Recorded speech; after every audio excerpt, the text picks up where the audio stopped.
बहुत समय पहले की बात है। अनाज के खेतों के पास एक बगीचे में एक चींटी और एक टिड्डा रहते थे। टिड्डा बहुत ज्यादा खुशमिजाज और लापरवाह स्वभाव का था। पूरा समय गाना गाने और आराम करने में बिताता था।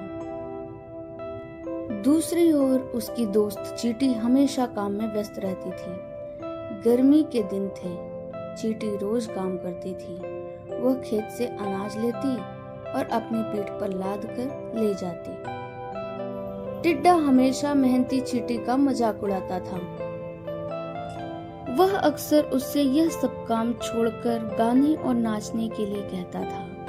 एक दिन उसने चींटी से पूछा, दोस्त, रोज इस तरह गर्मी की धूप में पसीना बहाने की क्या जरूरत है?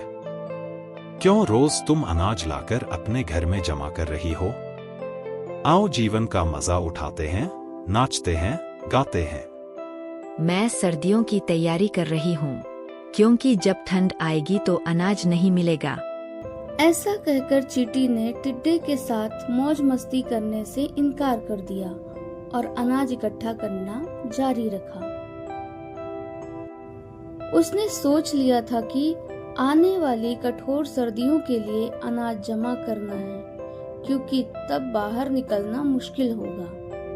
टिड्डा चींटी की बात पर हंसने लगा और उसने बोला,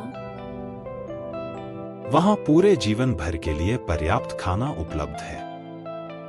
हालांकि चींटी ने पूरी गर्मियों में कभी भी काम करना बंद नहीं किया। उसके साथ बाकी चींटियां भी अपना अपना खाना जमा करने लगी थी, जबकि टिड्डा बगीचों में पेड़ों की छाया में बैठकर खुशी खुशी गाना गाता रहता।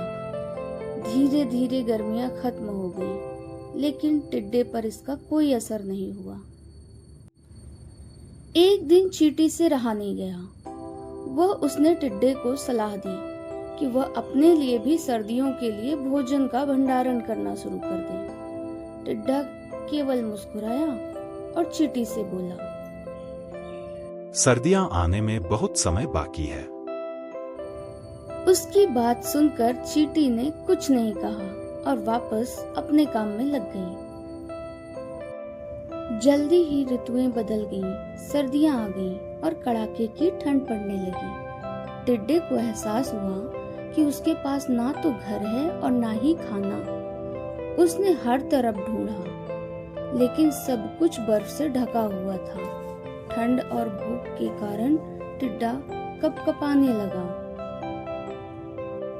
तभी उसे अपनी अच्छी दोस्त चींटी की याद आई।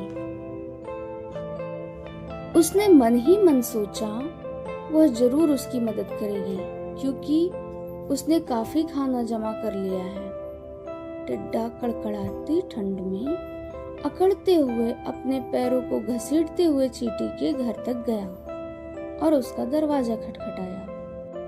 टिड्डे ने चींटी को आवाज दी, दोस्त, मुझे अंदर आने दो। मैं ठंड से कंपा रहा हूँ और भूखा हूँ। उसने टिड्डे को अंदर नहीं आने दिया। उसने उसे खाना देने से भी इनकार कर दिया। ठंडा और भूखा टिड्डा कमजोर था। वो विनती करते हुए कहने लगा, मैं तुम्हारे लिए मुफ्त में गाऊंगा। दोस्त, बस मेरी मदद कर दो। क्या तुम्हें याद है कि मैंने गर्मी के दिनों में कितनी मेहनत की थी? मैंने ठंड के मौसम में खाना उपलब्ध रखने के लिए ऐसा किया। मैंने तुमसे भी ऐसा ही करने को कहा था, पर तुमने मेरी बातों को नजरअंदाज कर दिया और इसके बजाय मुझ पर हंसे। मुझे खेद है, लेकिन मेरे पास केवल अपने लिए ही पर्याप्त अनाज है। चींटी की बात सुनकर टिड्डे को एहसास हुआ कि उससे बहुत बड़ी गलती हो गई। उसे गाने और बगीचे में आराम करने में अपना समय बर्बाद करने के बजाय उसका सही उपयोग करना चाहिए था, लेकिन अब पछताने से कुछ नहीं हो सकता था। चींटी और टिड्डे की कहानी से यह सीख मिलती है कि हमें अपने समय का सदुपयोग करना चाहिए और आज का काम कल पर नहीं टालना चाहिए।